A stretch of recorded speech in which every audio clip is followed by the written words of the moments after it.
मैंने कभी नहीं सोचा था कि मेरी जिंदगी इस तरह से बदल जाएगी। मेरा नाम रिया है और मैं एक छोटे से शहर में रहती हूँ। मेरी शादी को 2 साल हो गए थे और मेरा पति राज विदेश में नौकरी करता है। वो हर 6 महीने में एक बार घर आता है, लेकिन बाकी समय मैं अकेली रहती हूँ। घर में सिर्फ मैं, मेरी सास और मेरा देवर विक्रम। विक्रम मेरे पति का छोटा भाई है, 25 साल का, मजबूत कदकाठी वाला लड़का। वो घर पर ही रहता है और खेतों का काम संभालता है। शुरुआत में सब कुछ सामान्य था। राज के जाने के बाद मैं उदास रहती थी, लेकिन विक्रम हमेशा मेरी मदद करता। वो मुझे हंसाता, खाना बनवाता और रात को बातें करता।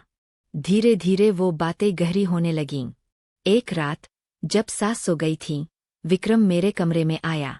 बोला, भाभी, तुम अकेली हो, मुझे तुम्हारी फिक्र होती है। मैंने मुस्कुरा कर टाल दिया, लेकिन उसकी आंखों में कुछ और था, एक भूख, एक चाहत। फिर वो रात आई जब सब कुछ बदल गया। राज को गए 1 महीना हो गया था। मैं बिस्तर पर लेटी थी, नींद नहीं आ रही थी।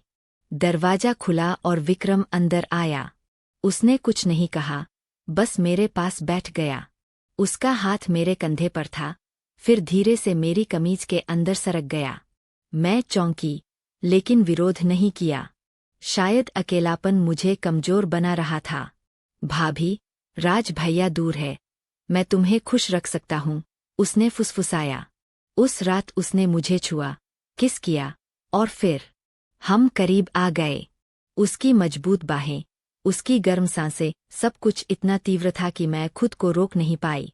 अब ये हर रात होने लगा। सास के सोने के बाद विक्रम मेरे कमरे में आता। कभी धीरे धीरे, कभी जल्दबाजी में। वो मुझे दीवार से सटाकर, बिस्तर पर लिटाकर, या कभी किचन में ही पास लाता। उसके हाथ मेरे सीने पर, उसकी जीभ मेरे गले पर, और फिर वो मुझे पूरी तरह अपना बना लेता, गहराई तक, बार बार। मैं सिसकारी लेती, लेकिन खुशी से। भाभी, तुम अब सिर्फ मेरी हो, वो कहता, और मैं हाँ में सिर हिलाती। लेकिन हर बार खत्म होने के बाद, जब वो सो जाता या चला जाता, मैं अकेली रह जाती, अपराधबोध, शर्म और डर से भरी हुई। एक रात, जब वो मेरे इतना करीब था, अचानक राज का फोन आया। मैंने फोन साइलेंट कर दिया, लेकिन विक्रम रुका नहीं। वो और तेज हो गया। मैंने आंखें बंद की और सोचा, राज, अगर तुम जान जाओ तो क्या करोगे? उस रात पहली बार मैंने रोते हुए सुकून पाया। आंसू और पसीना मिल गए। महीनों बीत गए। राज फोन पर पूछता, सब ठीक है ना? मैं कहती, हाँ, सब बढ़िया, लेकिन आवाज कांपती। मैं जानती थी मेरा शरीर विक्रम का हो गया है, लेकिन मेरा दिल अभी भी राज के पास है। मैं उससे प्यार करती हूँ, लेकिन विक्रम मुझे जीने नहीं देता। कभी मैं सोचती, भाग जाऊं। कभी सोचती, सब बता दूं। लेकिन फिर रात होती और विक्रम आता और मैं फिर हार जाती।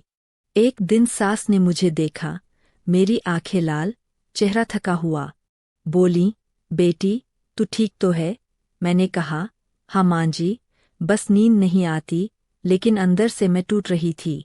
मैं अपनी सास की नज़रों में भी पापी लगती हूँ। अब राज आने वाला है। मैं डरती हूँ।